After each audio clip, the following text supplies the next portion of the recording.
ఇప్పుడే అందిన వార్త ఆర్టీసీ బస్సులో మగాళ్లకు మీకు శుభవార్త. ఇకపై ఆర్టీసీ బస్సుల్లో మీకు కూడా గుడ్ న్యూస్ అంటూ లేటెస్ట్ అప్డేట్ అయితే వచ్చిందండి.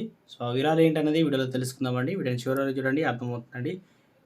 ఛానల్ ఇంకా సబ్స్క్రైబ్ చేయకపోతే వెంటనే మన ఛానల్ సబ్స్క్రైబ్ చేసుకోండి. ప్రభుత్వం నుంచి వచ్చే లేటెస్ట్ అప్డేట్ అన్నీ కూడా అందరికంటే ముందుగానే అందించడం జరుగుతుంది.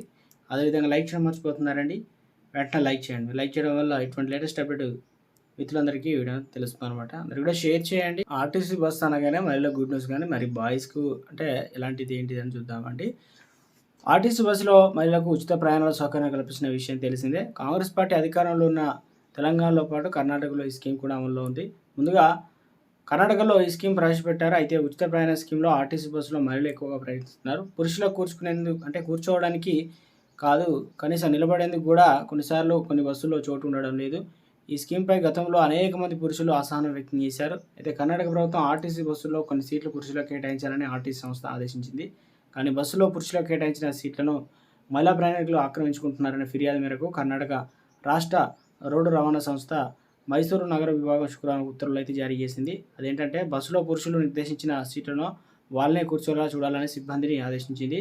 2023లో మహిళలకు ఉచిత ప్రయాణాన్ని అనుమతించే శక్తి పథకాన్ని ప్రవేశపెట్టినప్పుడు కర్ణాటక ప్రభుత్వం బెంగళూరు మెట్రోపాలిటన్ ట్రాన్స్పోర్ట్ కార్పొరేషన్ మినహా అన్ని రవాణా సంస్థల్లో పురుషులకు 50% సీట్లు రిజర్వ్ చేయాలని చెప్పేసి ఆదేశించింది. అయితే పురుషులకు కేటాయించిన సీట్లలో మహిళలు కూర్చోవచ్చు, కానీ పురుషుడు కూర్చోవాలనుకుంటే వారు ఆ సీట్లు వదిలి వెళ్లాల్సి ఉంటుంది. అయితే ప్రభుత్వం ఆశించినంత సజావుగా ఈ నిబంధన అమలు జరగడం లేదు. పురుషుల సీట్లు కేటాయించినా వాళ్ళు నిలబడాల్సిన పరిస్థితి వస్తుందని చెప్పేసి దీంతో ప్రయాణికులు ఆర్టీసీకి ఫిర్యాదు చేశారు. పురుషులు కేటాయించిన సీట్లను మహిళలు ఆక్రమించుకుంటున్నారని, దీనివల్ల పురుష ప్రయాణికులకు సీట్లు దక్కకుండా చేస్తున్నారని విష్ణువర్ధన్ తన పిటిషన్లో ఆరోపించడం జరిగింది.